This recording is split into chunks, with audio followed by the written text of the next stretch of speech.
Estados Unidos, la OTAN. Ahora Trump dice que está muy enfadado de nuevo con Vladimir Putin por este enorme ataque con misiles. El ataque fue el segundo más grande del conflicto. 629 armas aéreas en total, una cantidad enorme de drones tipo dron, 598.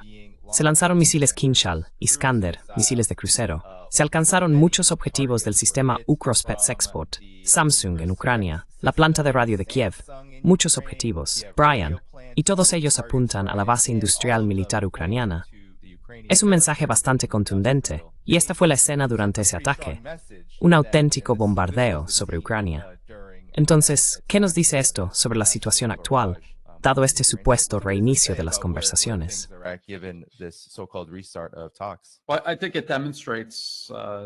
Bueno, creo que esto demuestra la comprensión de Rusia, y creo que correctamente, del proceso de negociaciones de Ucrania.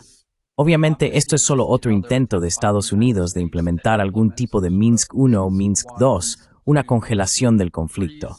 Esto es lo que literalmente han dicho públicamente.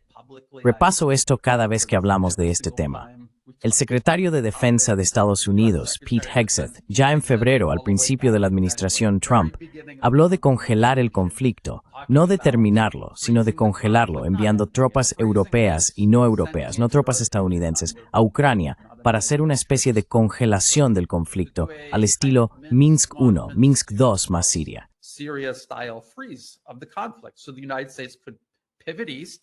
Así que Estados Unidos podría girar hacia el este y atacar al aliado de Rusia, China. Y luego, una vez que terminen de intentar contener o revertir el ascenso de China, volverán y se ocuparán de Rusia más adelante. A esto lo llaman secuenciación estratégica. Todo esto es público, todo el mundo lo sabe, Rusia lo sabe. Por eso Rusia no se toma nada de esto en serio. Son corteses, asisten a estas conversaciones, pero no se comprometen a absolutamente nada. No han hecho ninguna concesión en absoluto y continúan dialogando mientras la guerra sigue en el terreno. Y esto no es una guerra contra Ucrania, es una guerra que Estados Unidos está librando contra Rusia, simplemente a través de Ucrania.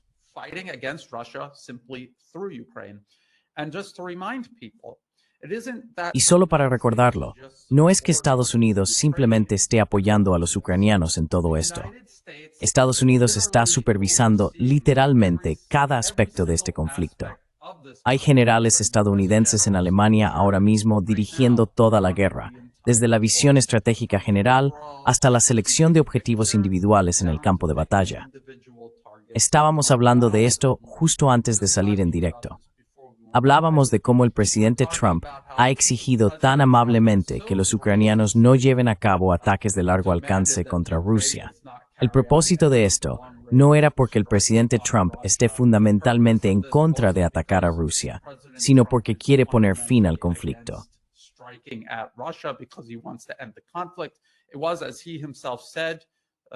Fue como él mismo dijo, para fomentar las conversaciones y esencialmente para engañar a los rusos y llevarlos a otro alto el fuego o congelación al estilo de Minsk. Y como eso no está funcionando, hemos visto que la administración Trump ha comenzado simultáneamente el proceso de armar a Ucrania con armas de mayor alcance. Eventualmente, van a eliminar el límite sobre el uso de misiles occidentales para atacar objetivos rusos. Acabo de ver informes sobre misiles ucranianos Neptune. Son misiles de largo alcance supuestamente fabricados por Ucrania, aunque obviamente con ayuda de la OTAN y de Estados Unidos, y estaban intentando atacar de nuevo el puente de Crimea. Había aviones de reconocimiento estadounidenses sobrevolando el Mar Negro durante días preparando este ataque.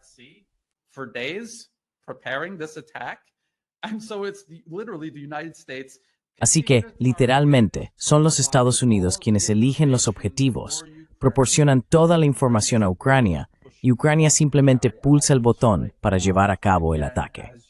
Ahora, de nuevo, como de costumbre, los sistemas de defensa aérea y antimisiles de Rusia detuvieron este ataque al puente y no tuvo consecuencias. Pero esta es la administración Trump fingiendo detener los ataques con misiles de largo alcance contra Rusia, mientras en realidad los sigue llevando a cabo y preparándose para ataques adicionales. Así que Rusia ve esto con total claridad. Por eso la guerra continúa. Esta es una guerra que debe resolverse en el campo de batalla. Y eso es lo que está haciendo Rusia.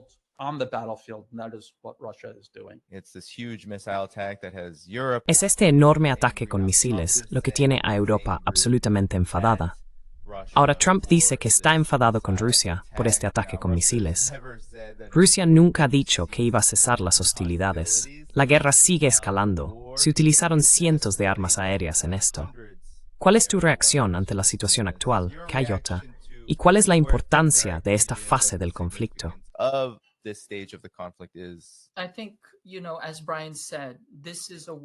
Creo que, como dijo Brian, esta es una guerra que se va a decidir en el campo de batalla. Los rusos no se engañan, no van a caer en, ya sabes, las charlas de vendedor, el Minsk 3 o como lo quieras llamar. Así que son perfectamente conscientes de lo que va a suceder. Se va a decidir en el campo de batalla. Y tienen una fuerza abrumadora. Desde luego, tienen la capacidad táctica, estratégica e industrial para superar a los ucranianos. Están empezando a convertir en un queso suizo las líneas del frente, además de llevar a cabo estos enormes ataques a distancia. Así que creo que todo esto está bastante claro. Pero lo interesante aquí es la forma en que Estados Unidos está reaccionando con una frustración extrema y arremetiendo contra sus supuestos aliados, entre comillas.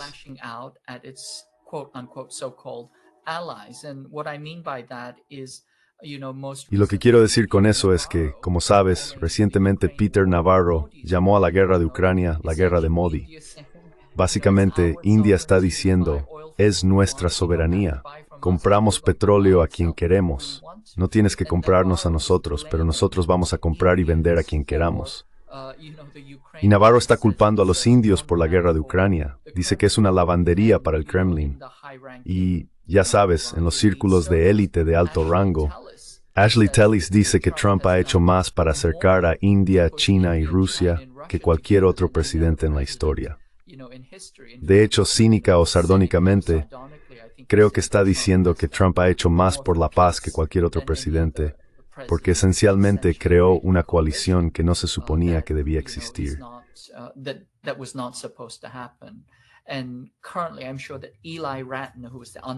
Y actualmente estoy seguro de que Eli Ratner, quien fue el subsecretario de Política en el Departamento de Defensa, probablemente se está tirando de los pelos en el Instituto Marathon, porque la India se suponía que iba a ser el centro seguro y protegido de fabricación y subcontratación militar. Y ahora Trump ha tirado todo eso por la ventana. Básicamente, la lógica aquí es que, ya sabes, cuando el matón se frustra, la primera persona con la que se va a meter es con su compinche. Y la India es el compinche más cercano y conveniente para golpear. Así que todo esto quiere decir que las cosas no van bien para Estados Unidos, y que cualquier cosa que Estados Unidos esté intentando lograr también está siendo frustrada por su propia falta de comprensión estratégica y habilidad diplomática.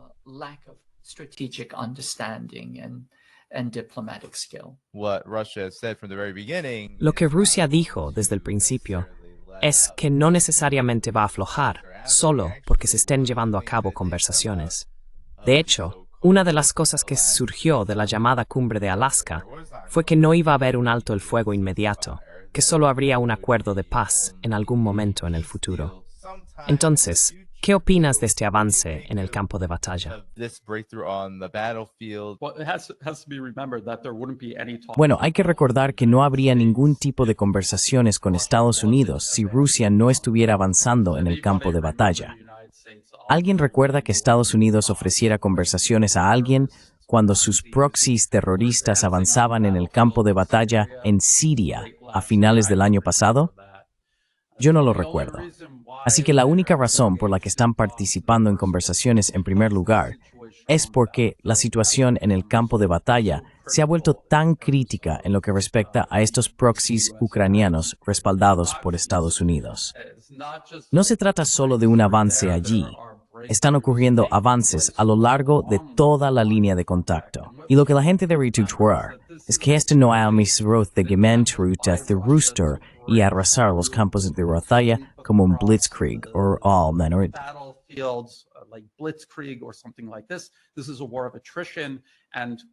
Esto es una guerra de desgaste. Y lo que estamos viendo es que las líneas ucranianas, incluso en los lugares más fuertemente defendidos, lugares que han sido fortificados durante años y años, simplemente se están desmoronando. No hay suficiente personal. Todos hemos estado cubriendo esto al menos durante el último año o dos. Lo crítico que se ha vuelto específicamente la escasez de personal. Y lo que la gente no entiende es que cuando escuchas a expertos estadounidenses y occidentales hablar sobre reconstituir las fuerzas de Ucrania, reconstruir brigadas, no se puede hacer algo así de la noche a la mañana. Una brigada no son solo 4,000 hombres entrenados, pasando por instrucción básica y luego presentándose en el campo de batalla.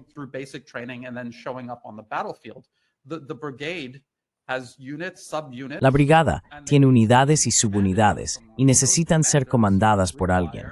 Esos comandantes o líderes, como los suboficiales, requieren años de experiencia y formación que simplemente no se pueden adquirir en el plazo que ahora se le impone a Ucrania y a sus aliados.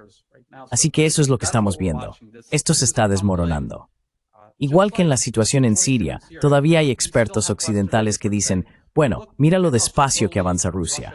A este ritmo, estarán en Kiev para, ya sabes, el año 2050 o algo así.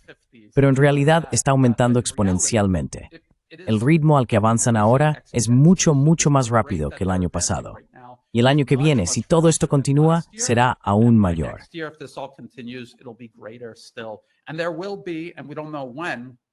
Y llegará un momento, no sabemos cuándo, en que todo se derrumbará por completo. La capacidad de combate de Ucrania colapsará, y es entonces cuando Rusia podría tener la oportunidad de tomar territorios que ahora parecen inconcebibles. Odessa, tal vez, Nikolaev, Kharkov, Sumy, lugares así. Así que esto es lo que debemos vigilar. Esto es lo que ha creado este sentido de urgencia en Washington y en Bruselas, también en Londres. Londres y Bruselas son esencialmente lo mismo, y por eso Estados Unidos está presionando tanto para lograr una congelación. No hay ningún interés en la paz. Quieren elevar el coste para Rusia lo máximo posible y mantener esto en marcha el mayor tiempo posible.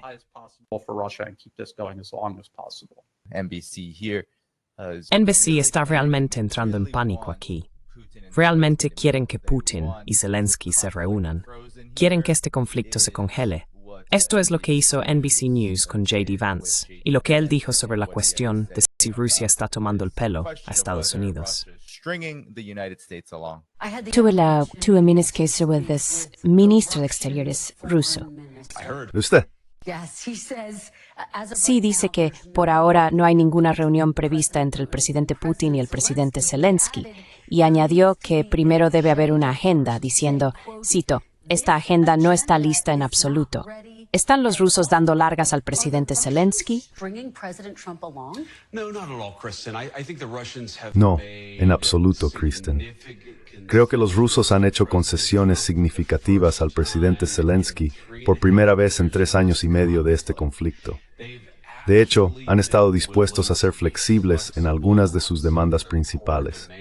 Han hablado sobre lo que sería necesario para poner fin a la guerra.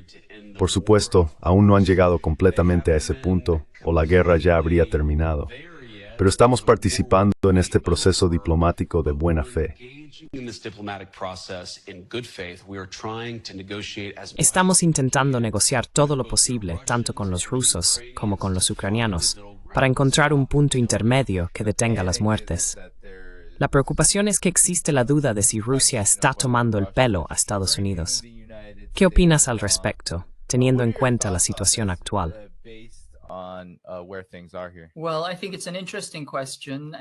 Bueno, creo que es una pregunta interesante, y ya sabes, nunca creas nada hasta que haya sido oficialmente desmentido. Así que creo que en esta situación realmente están preocupados. Como dijo Brian, Rusia está ganando claramente en el campo de batalla. Esta es una guerra que Estados Unidos puede perder. Se han quedado sin personal. Ya sabes, solo hay un número limitado de personas que puedes reclutar a la fuerza en las calles. Sabemos de las enormes bajas que ahora se han filtrado, y simplemente no se puede mantener un ejército perdiendo cientos de divisiones en personal. Así que, en este momento, incluso teniendo en el ejército a mujeres embarazadas, incluso en su tercer trimestre.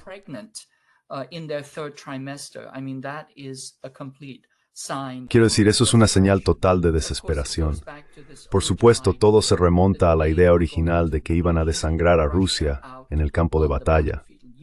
Ucrania iba a ser esa mesa de desangrado y simplemente iban a hacer que Rusia sangrara, sangrara y sangrara en el camino hacia China, porque Rusia era, ya sabes, una gasolinera y en esencia solo era un aperitivo antes de pasar al plato principal, que se suponía que era China.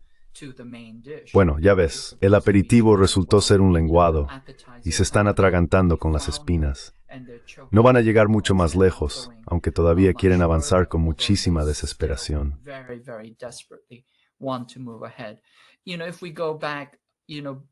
Sabes, si retrocedemos antes de que empezara la guerra, incluso a principios de los 2000, los neoconservadores estaban intentando decidir.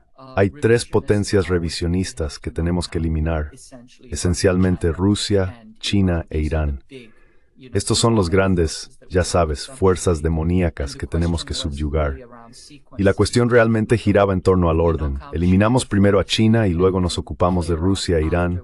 ¿O tomamos a Rusia como aperitivo, luego vamos a por China y después dejamos a Irán como una especie de postre? Realmente era una cuestión de secuenciación, pero no hay duda de que China era el plato principal.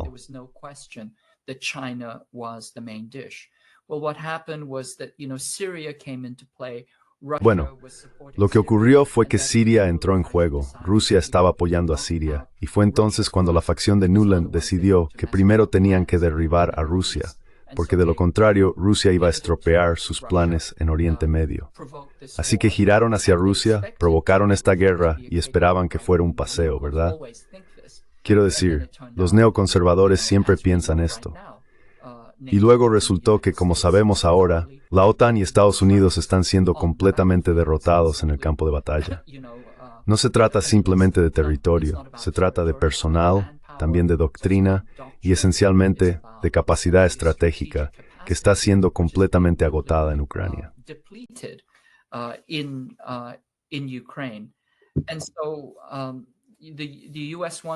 Así que Estados Unidos quiere cortar por lo sano y ver si puede lograr esta adecuada división del trabajo.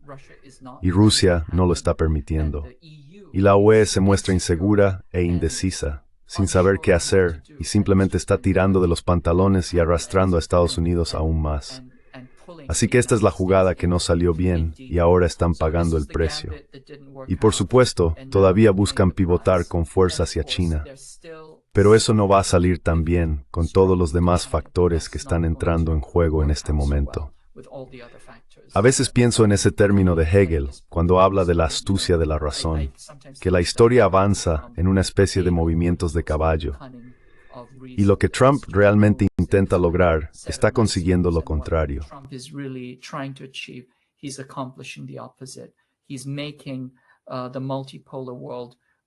Está haciendo que el mundo multipolar sea más coherente, más dinámico, más solidario entre sí, y está empezando a ver el agotamiento de sus propias capacidades. Se creía que Ucrania iba a ser como Afganistán, que iban a seguir desangrándose a través de estas guerras pequeñas y continuas, y eso no va a suceder, básicamente porque Estados Unidos todavía no entiende las guerras pequeñas ni las contrainsurgencias. Han estado trabajando en doctrina durante 2 décadas sobre guerras pequeñas, y simplemente aún no lo comprenden. Lo fundamental que hay que entender es que la guerra de guerrillas depende de la moral, y cuando tu moral se rompe, realmente no es una fuerza de combate capaz.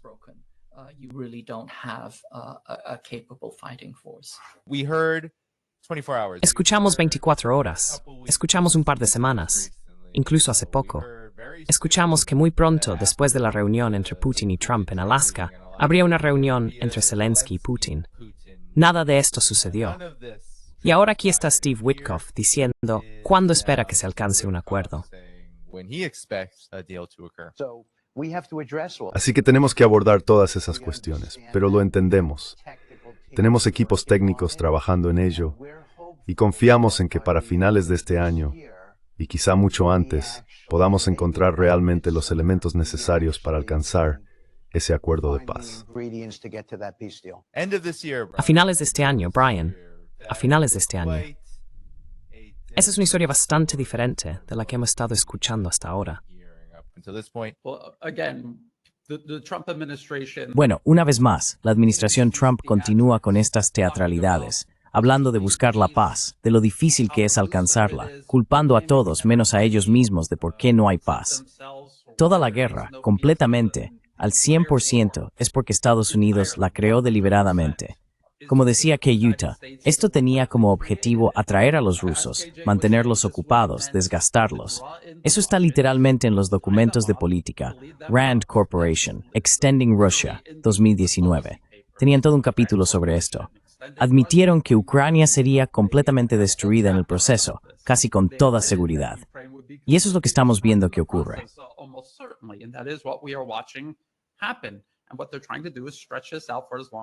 Y lo que intentan hacer es alargar esto tanto como sea posible. Esperaban que esto sobrecargara y debilitara a Rusia. En cierto modo, así ha sido. De nuevo, si miras a Siria, el colapso de Siria fue consecuencia que Rusia vio obligada a tomar decisiones. ¿Nos centramos en Ucrania y le damos prioridad o desviamos recursos a Siria? Decidieron centrarse y dar prioridad a Ucrania, y Siria colapsó, lo que demuestra que hay límites a lo que Rusia, y también Irán y China, pueden o no pueden hacer. Pero han decidido centrarse en Ucrania. Como dices, los objetivos cambian constantemente.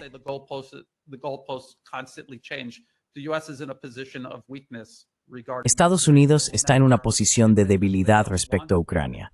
Nunca lo admitirán. No quieren admitirlo. Igual que intentaba hacer J.D. Vance, intentando hacer ver que todo esto forma parte del plan.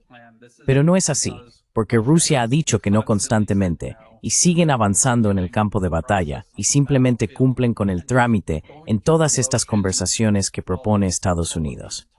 Que el presidente Putin se reúna con el presidente Zelensky. ¿Cuál es el propósito de esa reunión?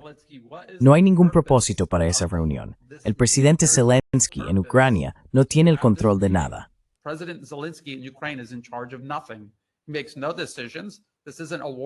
Él no toma decisiones. Esta no es una guerra que él mismo haya iniciado. Es una guerra iniciada por las personas que lo pusieron en el poder y lo mantienen allí. Así que, de nuevo, y estoy bastante seguro de que fue el presidente Putin en algún momento. Quizás sea demasiado educado para haber dicho algo así. Quizá lo entendí mal. Pero cuando un perro ladra, no te pones a cuatro patas a ladrar también. Hablas con la persona que sostiene la correa. Por eso Rusia insiste en hablar con Estados Unidos y exige que Estados Unidos haga algo al respecto. No Ucrania, porque no es contra Ucrania contra quien Rusia realmente está luchando.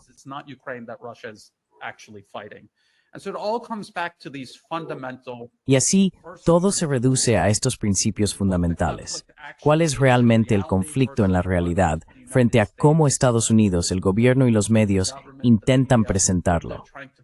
La idea de que el presidente Trump sea una especie de mediador neutral y objetivo que intenta reunir a Rusia y Ucrania es simplemente una absoluta absurdidad. Y cuando presentas tales absurdidades a una nación a la que estás atacando, contra la que estás llevando a cabo una guerra de agresión por medio de terceros, estás insultando su inteligencia, además de todo lo demás que les has estado haciendo. Amenazar su seguridad nacional justo en su frontera.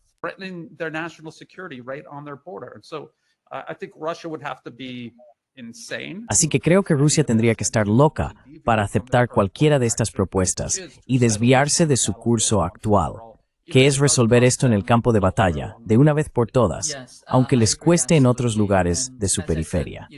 Sí, estoy de acuerdo, absolutamente. Y como he dicho, una vez más, Rusia no se deja engañar, va a decidir esto en el campo de batalla. Y como sabemos, Estados Unidos no tiene, creo que la UE y la OTAN ya no tienen, ni siquiera la moral ni el ánimo para seguir luchando. Básicamente solo están alargando esto. Sabes, esto se parece mucho a la guerra de Corea. Y si recuerdas la guerra de Corea, cuando la guerra estaba llegando a su fin, Corea del Sur no estaba en la mesa de negociaciones. Era, por supuesto, el ejército proxy. Era el perro de ataque.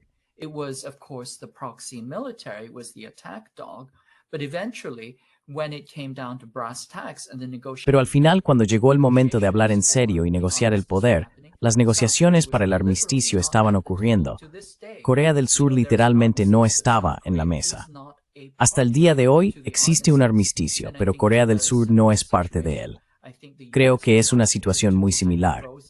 Creo que a Estados Unidos le gustaría que quedara congelada en una situación tipo Corea. También sabemos que inmediatamente después de que se firmó el armisticio, Estados Unidos declaró que no iba a cumplir la mayoría de las cláusulas clave del acuerdo. Y así seguimos en una guerra congelada hasta el momento actual con Corea del Norte. Pero creo que es un ejemplo histórico instructivo, y ciertamente, de la misma manera, Estados Unidos, que entró con una tremenda fuerza de poder delegado y una tremenda arrogancia, acabó realmente destrozado y, ya sabes, literalmente humillado y destruido en el campo de batalla. Creo que estamos viendo el mismo tipo de fenómeno ahora mismo. I think we're seeing the same type of phenomena right now.